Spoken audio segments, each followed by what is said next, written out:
Hello and welcome. My name is Joy Reddix. I'm a certified photo manager, member of the Photo Managers, and owner of Photo Management with Joy. I'm excited to see all of you back for the second session of Save Your Photos Month 2025. Last session, we talked about the essential first steps for preserving your printed photos. Today, we're taking the next step, digitizing your photos so your memories are protected from disasters like fire, water, or accidental loss. Digitizing your memories isn't just about backup, it's about making them easier to enjoy, share, and pass down to future generations. Whether you're scanning at home or working with a professional, today's session will give you actionable tips to preserve your family history safely and effectively. If you haven't already, hit the like button and subscribe to our channel so you don't miss any sessions. And if you haven't yet, make sure to register for Save Your Photos Month to get reminder emails, links for all of the free upcoming sessions. Today's session is called How to Digitize Your Photos, a step-by-step guide for safeguarding your memories by my friend Steve. Steve is a certified photo manager and a privacy advocate. He specializes in digital photo transfers, restoration, and secure storage. With years of experience and advanced training, Steve knows exactly how to help you preserve your memories safely and professionally. He will guide us through everything from the equipment and techniques for scanning at home to professional digitization services so you can make sure your photos and your family stories are safe for years to come. As always, type your questions in the chat. Steve will answer them during the Q&A at the end. And we'd love to hear in the chat. What's the oldest photo you're thinking about digitizing first? And I'm thrilled to hand it over to Steve. Okay, thanks, Joan. Appreciate it. And we'll go ahead and get started. And I believe the deck is there. Okay, so as we said, this is all about digitizing your photos. So I'm actually going to go through 6 steps. And the step number 5 is actually the digitizing. So we'll spend most of the time on step 5, but there's a lot of things you need to do in before you digitize, as well as some things afterwards. So the next slide, I guess I'm supposed to do this. So this is just me as just specializing in digitizing slides and restoration, and my company is Memories Forever. So that's enough about me. So if you're feeling like this, it can be very stressful to attack a project like that. But just that you're on the call means that you've got some motivation to do this. I just want to share one story with a client I had. She brought me, they were cleaning out, her mother had just passed away. So they were cleaning out her apartment and her storage. And she bought me bags and bags of photos. And I mean bags, they weren't boxes or anything. And they had different things in them, tapes. There was a broken glass album, so bags of these things. So it was a pretty big mess.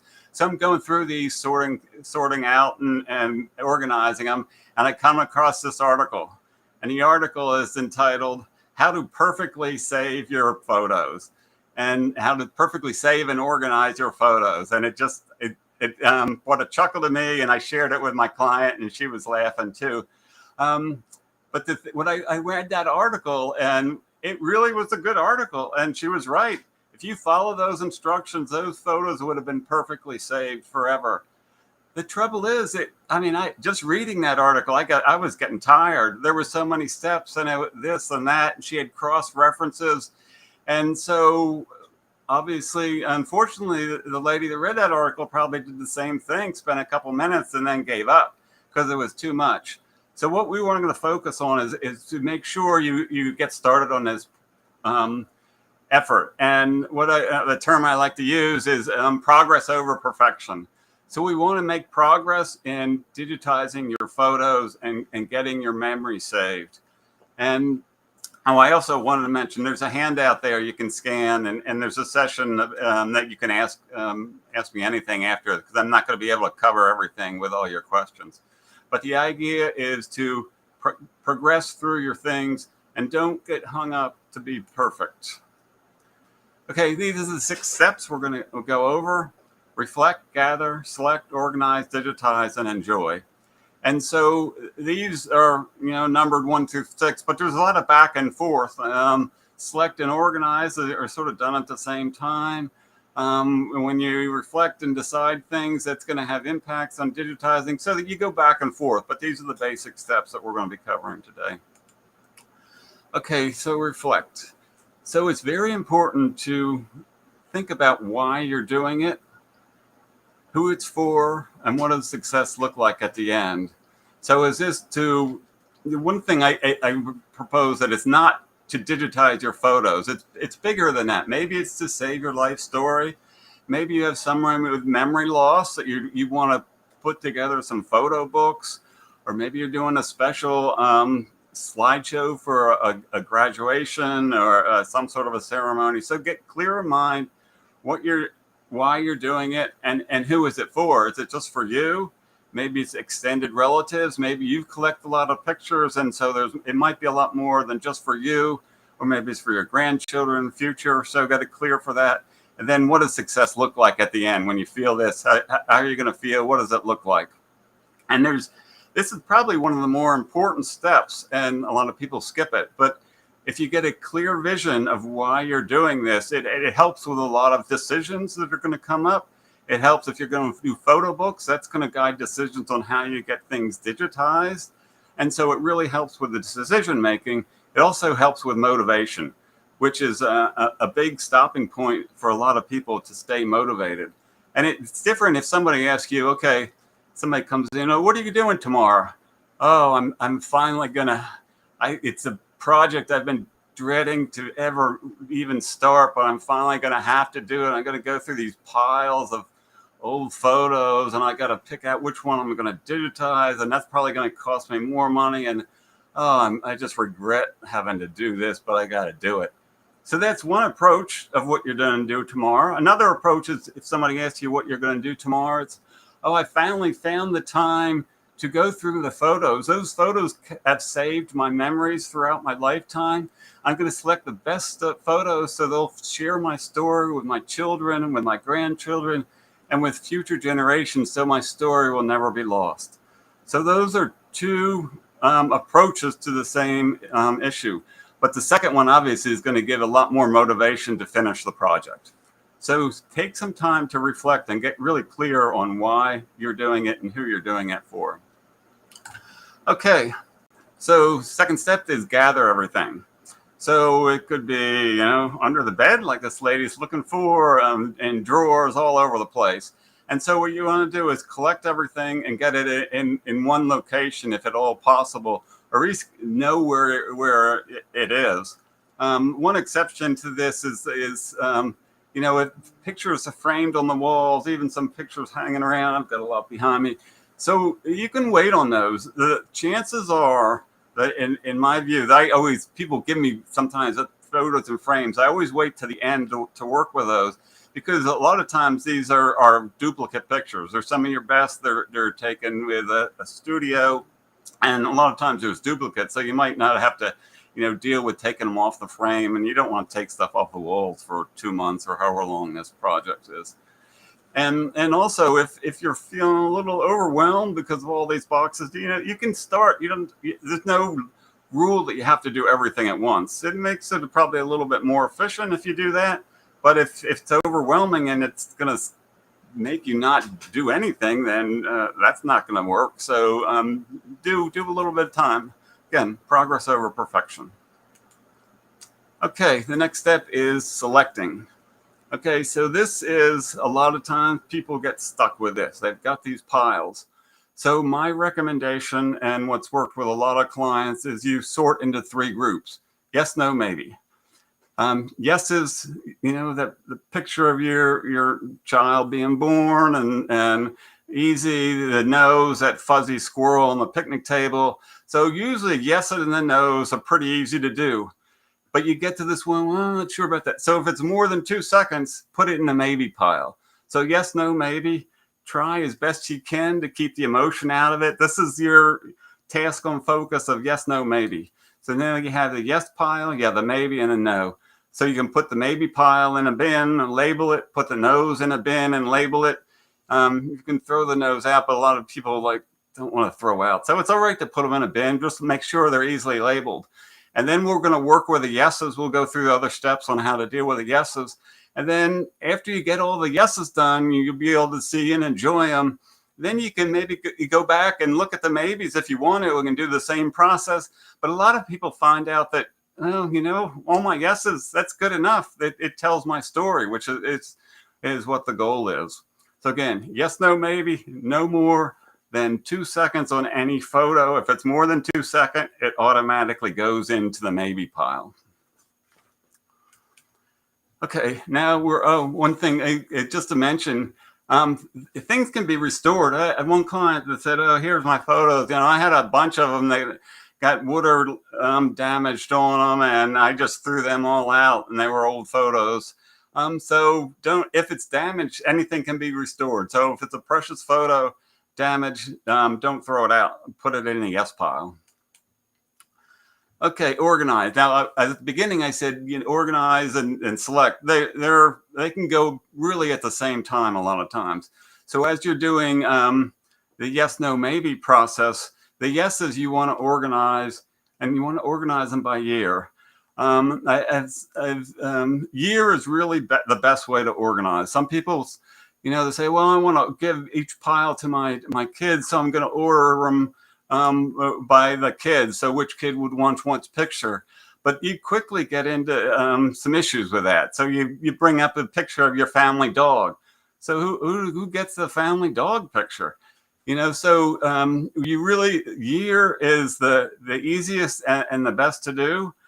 And also now with artificial intelligence, almost all cloud service has really amazing artificial intelligence capability that can recognize faces, recognize, Christmas scenes. So you can do a whole lot with artificial intelligence around what the photo is, who it is, but it's not very good for years. So you're the expert on the years.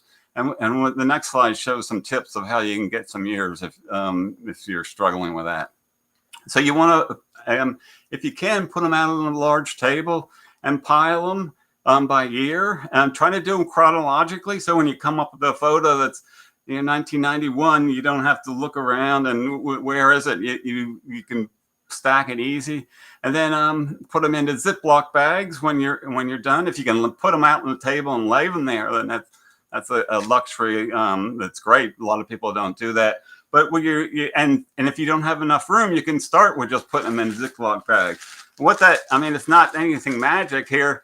I mean, it's just a Ziploc bag, and I have the year just written on it, and that way, when you go to Digitize, everything's organized by a year. Okay. Oh, and the one thing I want to make sure to mention, we're going to be talking about digitizing later, and one option is to ship off to what I call generic ship to service. So you've probably seen all the iMemories, and there's lots of options. So don't organize like this before if you're going to use that service, because they're just going to put everything in, and you're going to get back image 1, image 2, and you're going to lose all that. So if you do that generic ship to service, you're going to have to do the dating afterwards. And we'll talk about that, but that's one of the bigger issues with that is that you have to wait, so you lose a lot of the information on what year it is. So next, I want to talk about the years. How do you figure this out? So I highly recommend is putting together a timeline cheat sheet. So this is just a paper you can write down, or if you're in the computer, you can put it in a spreadsheet, and major timeline mileposts. Okay, so birth of your children, the marriages, marriages of your parents. Also, put in additional things like date of high school graduation, and you want to have a number of milestones. And you might say, well, I know when my kids were born, and I know when they were graduated high school, because that was, like 18 years after they're born. So if they're born in 1994, then they're, what was that, like 2012, they must have graduated from high school. So what that does is that process that I just went through, calculating in my head, that's 30, 45 seconds. If you just have it on the paper, they graduated in high school in 2012, it takes a couple seconds. So you multiply that 30, 40 seconds by a couple hundred photos. So you can save hours of doing that. And with a cheat sheet, again, progress over perfection. Just put what you think and leave gaps in it if you're writing it on a piece of paper. So because you might go through and say, hey, it would really be handy if I knew when they first started playing soccer. And so you put that date in there. So again, mileposts to help you identify year and speed up the process. Also, you don't have to have the exact year. You might want to group, especially if you're going back. Just put it 1960s. I do, because clients bring me the photos and they aren't dated. So I do a lot of groupings like that. And I can tell, okay, these are square photos, black and white. They're 1960. Sometimes they have things written on them. Sometimes they're written on the back. So there's a lot of ways to do this. One thing I want to mention is watermark dating. This is especially good with Kodak. And I have the link at the end for the paper that talks about this. This is just 3 examples. But the watermark on the back, Kodak would change every few years. So this can give you a good indication of dates. Okay, so there's some tips of how to get dates. But again, don't get stuck. Does it really matter if it was in 1967 or 1969 that picture was taken? Probably not. So just take your best guess and go with it. Your guess is going to be a lot better than 2 generations from now. And they can always be changed. Okay, the next thing in organizing I wanted to mention about is album and scrapbooks. So scrapbooks, these are when people spent, there was creative memories.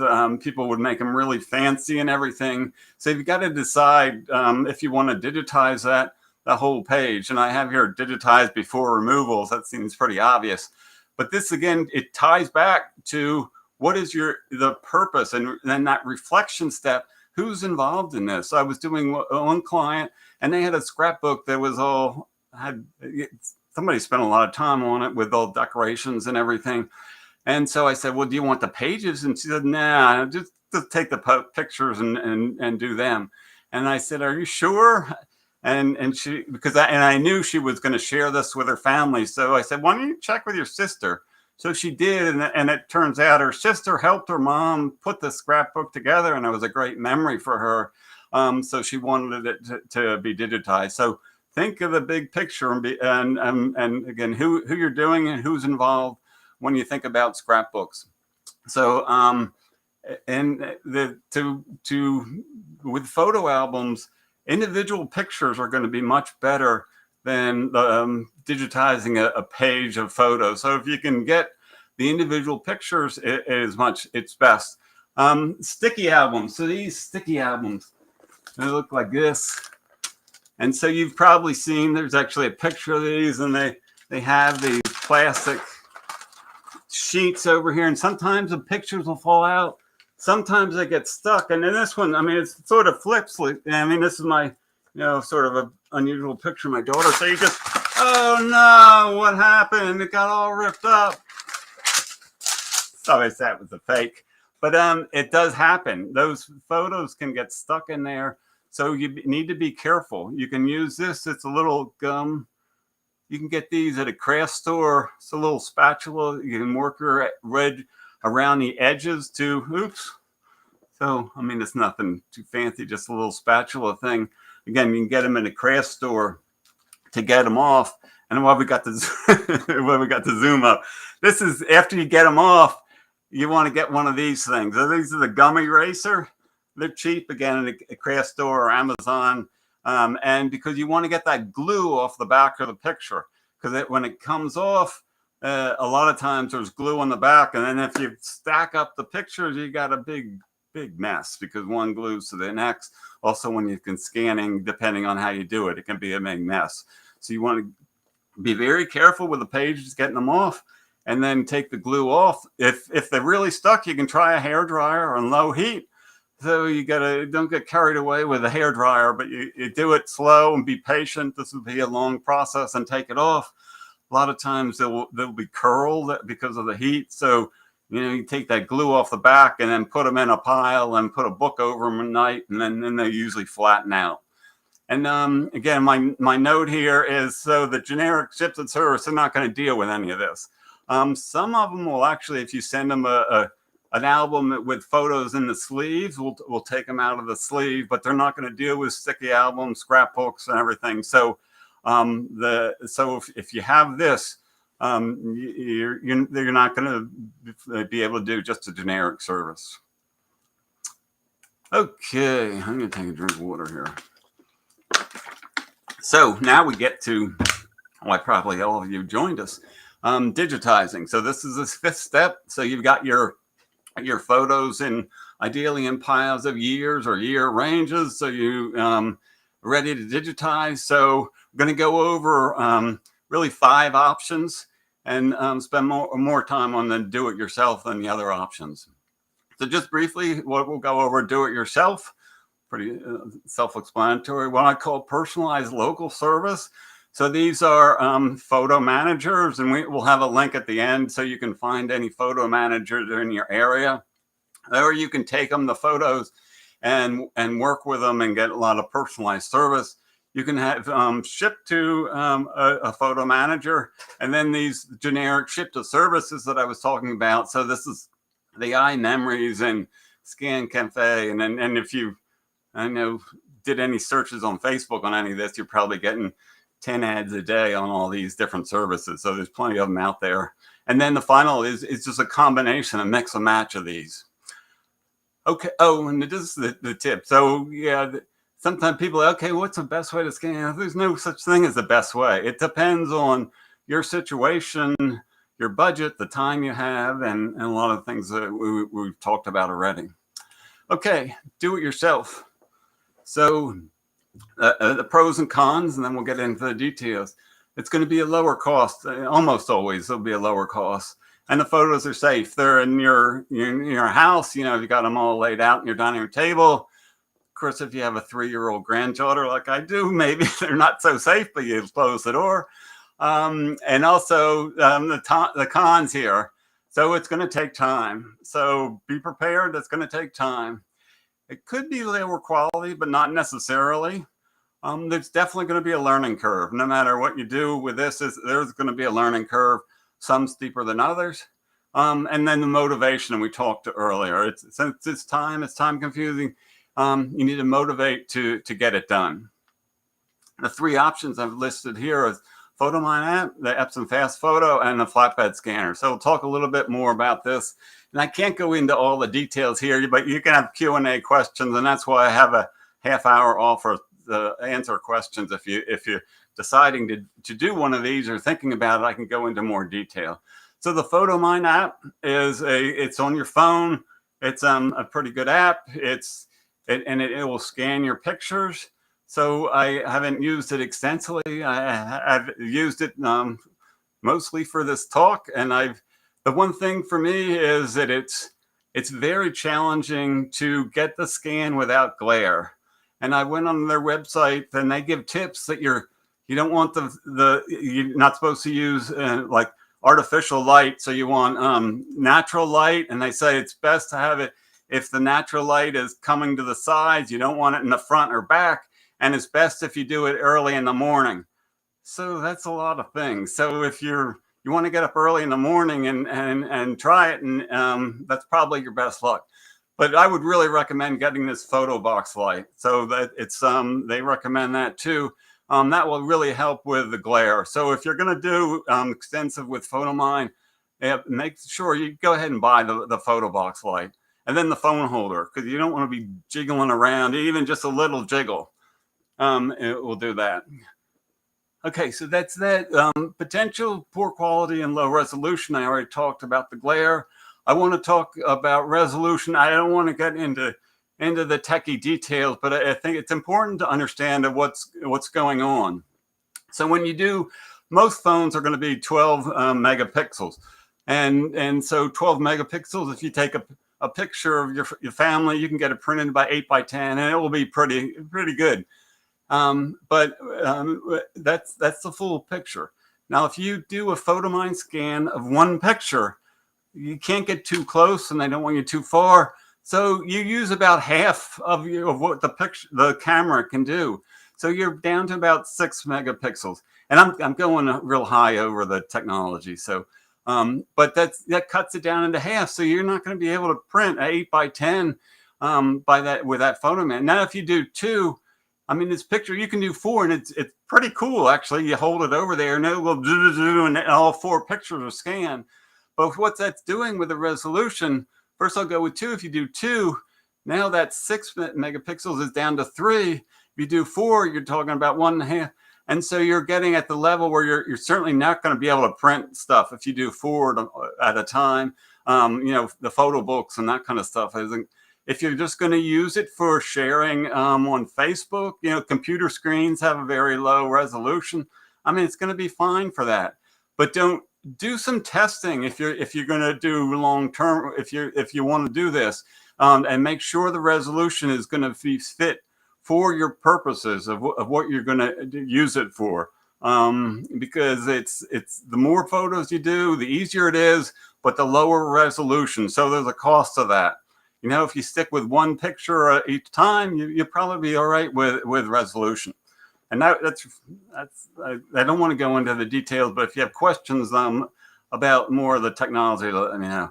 The other option is the option Fast Photo. So there's a little picture of it. So this is a pretty amazing machine. It can do things really quickly. It can also scan the back of the picture. So if you have a lot of notes on the back of the picture, this really helps. Be selective on the back of the picture. I've had clients where they wrote on the back of every picture, but the right in the back, Christmas tree and day at the beach, and you don't need to scan that kind of information. What you're looking for is names and dates if you want to do the fast photo. The thing you have to be really careful with is streaks. So any little piece of dust or anything is because the scanner goes zoom. And if there's a piece of dust on the glass, you're going to get a line. So you want to take a Microsoft cloth. You don't have to shift the camera.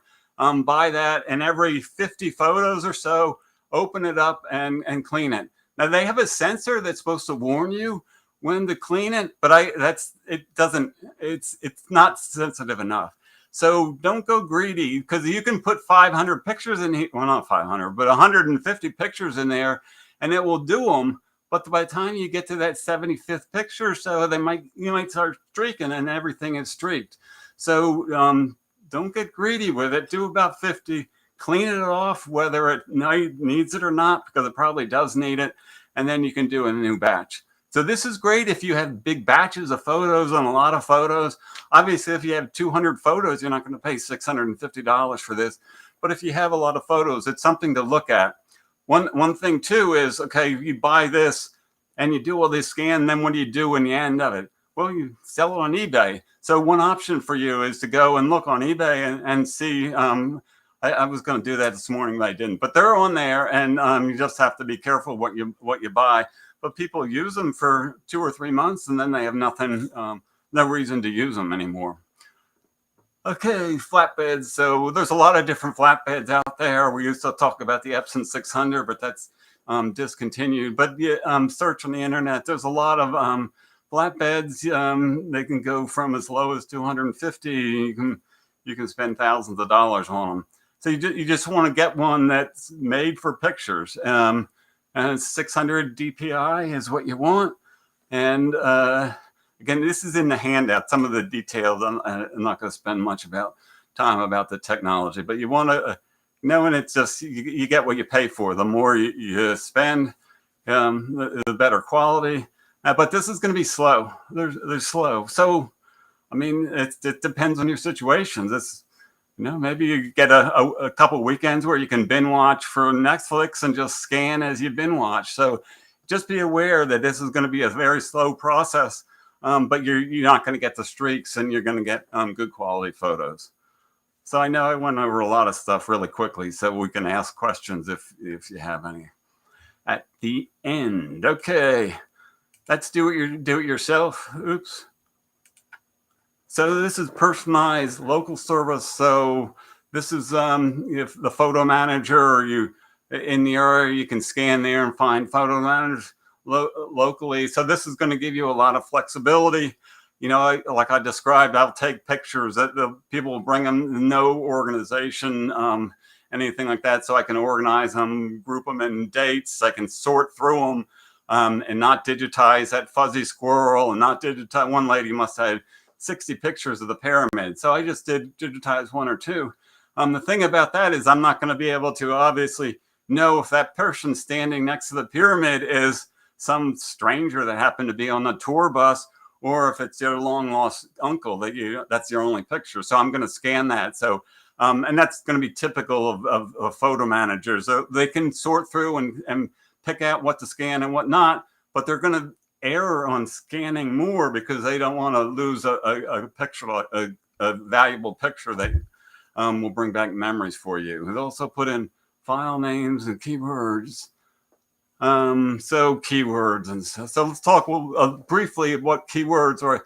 Again, I don't want to get technical, but so you have these things sorted in piles. Your file name is going to start with the year, but it might have names of people. There might be special things. Where do those go? Those go in what's called a keyword. And to do this, you use Adobe Bridge. I think I was on the last page with Do It Yourself, but Adobe Bridge is a free app that you can get, and it's a learning curve, but this is where you put all the keywords and everything in. And that's it. All the keywords is basically, in the old days, you'd write on the back of the picture. Okay, this is Uncle Bill. This is 1925 or whatever. And keywords is just a digital way to basically write on the back. So wherever those keywords, wherever that photo goes, the keywords will stay with the photo. Okay. So cons, it's not going to be the lowest cost. I mean, price varies and depending on different levels of service, and also it may not be available in your area.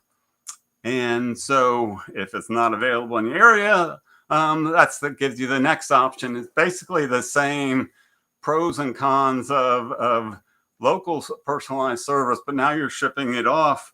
So shipping, people can get nervous about that. I certainly was nervous about it. It's one of the reasons I started this.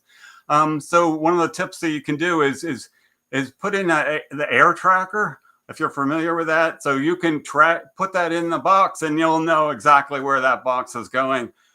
So you can track it along with, of course, you're going to get a tracking from the shipping service. Okay. Okay, now we have the generic ship to services. Again, these iMemories. If you're doing, they do high quality scans. But you want to choose the 600 DPI. Don't get the cheap 300. You want 600. But you also want to check all the fees, because a lot of them they'll advertise a price, and then there's extra for cloud storage, there's extra for shipping, there's extra for shipping back. So you just make the total price when you're looking at these. And if you're comparing, one ship to service to another, you just want to make sure you're looking at the actual total price, because they can be pretty tricky. So in my mind, the biggest con is the organization. So you're just going to get back generic file names with no labels on them, no years or anything. So you're going to have to do that yourself. And so, you can do that. You'll go through in years, you identify the people, you can have your list of timeline of events and try to do that. You just missed any notes that are on the back of that. You don't, I forgot to mention, but these are very valuable. This is a envelope where the photos came in from the drugstore, so they have the date on there of when that was done. So you lose all that information, so it just makes it a lot harder to do that. And you're going to use put the information and keywords and everything using Adobe Bridge, and you can also do change the file name to the year format. So that's just all work that you're going to have to be done after it's digitized. And you're gonna ship it off. You're not gonna get any service. You're gonna ship it off, and they're gonna ship it back whenever they get to it. Often there's a long timeline, so just be prepared for that. That's not a big deal if you've been waiting 20 years to do this and you have to wait 6 months. Just be aware of it. No album digitizing, and just a couple tips. Yeah, avoid holiday seasons. I've done a little research on that. That's when packages are lost most. Is around the busy holiday season. So, and that's when everybody's busy and it's just avoid that. Do it off peak hours as much as you can. And it's a good idea not to ship everything in once. So break it up into, 4 or 5 packages or how many you have. The chances you're going to lose, 4 packages is almost nothing, but you might lose 1 out of 4. And so if you don't want to put everything in one box, at least I wouldn't want to do that. Okay, I'm trying to get to questions. Someone will probably have some questions. Okay, this is just a summary of the things we've covered. I realize I've covered them very quickly. And again, there's no best way to do this. So you might even think about, okay, let's do combination. It might, the photo line, I think does really good with like scrapbooks, kids art. They have different settings. Photos and scrapbooks, and so when we have a scrapbook and it doesn't have that glare issue, chances are you're not going to get a scrapbook page printed. Same with your kids' art. You love it and everything, but chance you're going to get that printed is pretty slim. So you don't have to worry about the resolution. So maybe you do a bunch of stuff with PhotoMine, and then but you have that photo book you want to get for your great aunt that's starting to lose her memory. You want that really high quality. So there you ship it to a personalized person to scan it. That's going to give you really high quality scans, and they can crop it the way you want it. And so you might want to think about just doing bits and pieces here, depending on, again, what your objective is, what your goal is. Why are you doing this?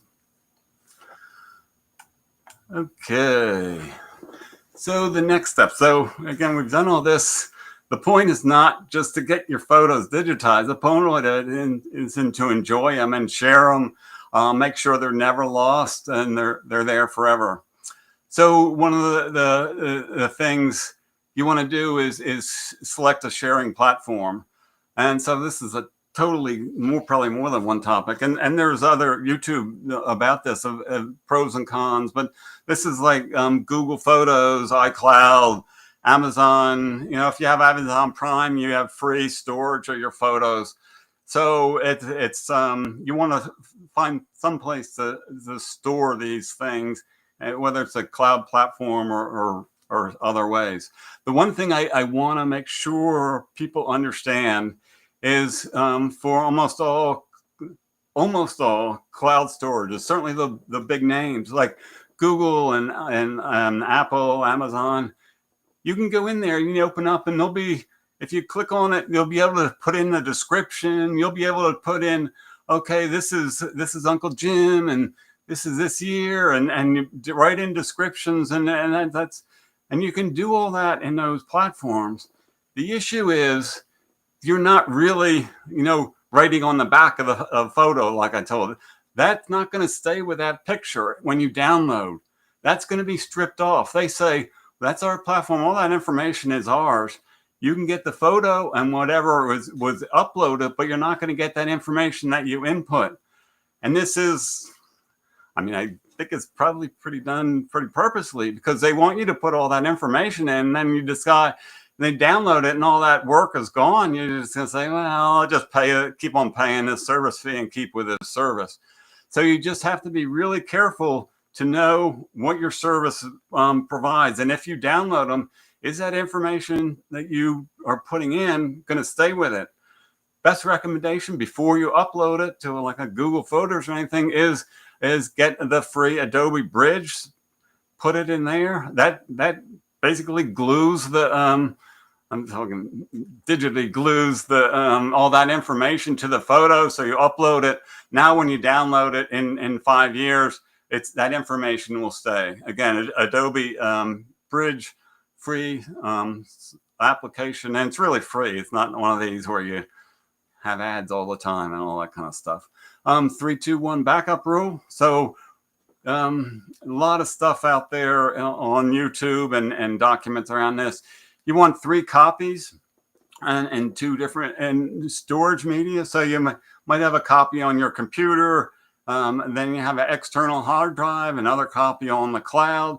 You want a couple offsite. The cloud sort of counts as offsite, but you want to make at least 3 copies. So maybe it's a couple external hard drives, and you give one to your children or other people. So then you want to make sure that's not lost. Face tagging in the cloud systems is very impressive, almost scarily so. So you can easily tag people, and it will recognize faces, and it will go back. I did this with I did finally got some old pictures from my grandparents and great grandparents, and I had a couple old pictures that I knew with her, but so I tagged them, and it recognized when she was a young girl. Back in the 1890s it was, and they recognized it from my picture when she was an older lady. So it's pretty impressive. You got photo frames out there, so digital photo frames they've come a long way. High quality. You put them on, and you can watch the pictures. Photo books. And then storage and archival box. And a lot of this of how you enjoy, again, it ties back to that first step of reflection and why you're doing it. And it's depending if you're going to get photo books, it's going to drive you to, okay, I'm not going to do 4 pictures in PhotoMine if I want photo books. Okay. So we are nearing, yeah, okay. So we're going to do questions now. I think we're doing questions now. Do we have questions? We have questions, but take a breath before we get to your questions. I want to let everybody know about Memory Keepers Live Summit happening Saturday, September 27th. This one-day virtual event is perfect for anyone seriously considering protecting, organizing, and preserving their photo collections. It's a day of hands-on workshops for printed photos, organizing digital collections, and preparing for emergencies. There's going to be networking, prizes, downloadable resources, and session recordings. 10% of the proceeds go to the Weather Resilience Fund, which supports disaster recovery, which is near and dear to our hearts as we watch people suffer through floods and hurricanes and fires and try to recover their photo memories after that happens. All right, so let's go into our questions.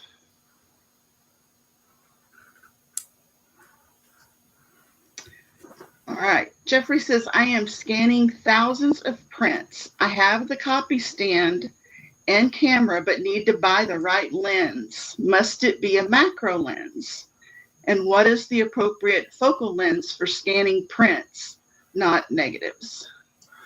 Okay, so you're talking about camera scanning. So this is not my area of expertise, but I know there's lots of the information on YouTube channels. So rather than trying to make up something, which I'm good at doing, but I'm going to pass on this one because I don't want to give you the wrong information. I have an inkling, but I don't want to give you wrong information.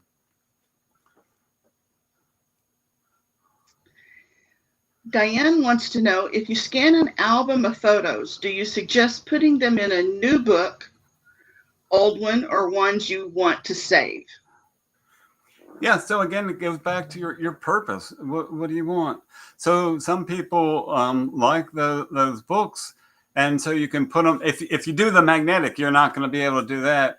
But some people won't like the album. So if you want and you think you're going to use them, fine. But if they're just going to sit on a shelf and collect dust, then you have them digitally, and you don't need to. You can put them in archival boxes and label them. Again, there's YouTube things about this. Or some people actually throw them away. Not that I would recommend. So it gets back to your purpose. If you're going to use the books, you can put them in an album. You can create a photo book, but it's your purpose. You just don't want to do it just because they were there before.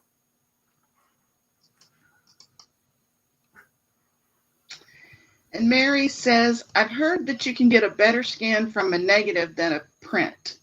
Please share your thoughts on scanning negatives. So in general, you've heard right. It's always best to go to the original source. So you have a negative, and then from a negative, they made prints, which is a chemical dye reaction.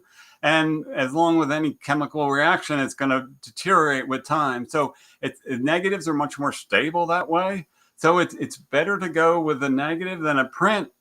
But the downside, there's a couple downsides. One, it's really hard to tell what's on the negative. So you don't, if the picture it's hard to tell if it's a fuzzy picture of a squirrel or a person. So you're really probably going to end up scanning all the negatives. And then, that's what you're going to get. The other thing you have to watch is how they were handled. Negatives can scratch easily. So if they're all scratched up, that's not going to be. But the general answer, yes, it's better to bring a negative than a print, with those couple of caveats. All right. Are there any other questions?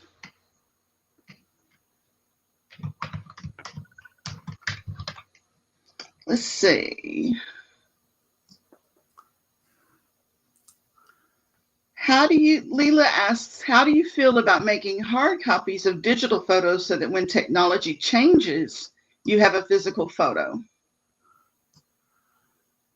Well, I would say the physical photo is there for like current enjoyment. It's there. You put a book together or an album together so you can enjoy it. Yeah, it's true that if it can and technology changes, physical photos might come in handy, but you still have the digital picture, digital. So you don't want to just go and print everything just to have it saved. I mean, if some reason digital is going to go away, you'll get a warning, and then you can have it printed. Then I guess I have a hard time envisioning that, but 100 years ago, a lot of people had a hard time envisioning what we're going through today. So you can do that, but I wouldn't be too concerned if that's the main purpose is saving it. So when digital goes away, you have something. And Walter wants to know, you recommended a scanner with 600 DPI. Which model? Yeah, so I would say Epson V600 for entry, but that's no longer being made.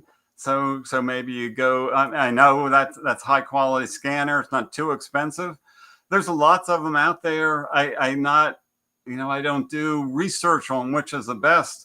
So I would just look at the reviews. So I don't, other than the Epson V600, I couldn't make a firm recommendation, although just in general, you definitely want something with 600 DPI. And, the more you spend, probably the better the quality. But again, it gets back to your objective. Do you really need a super quality picture? Okay.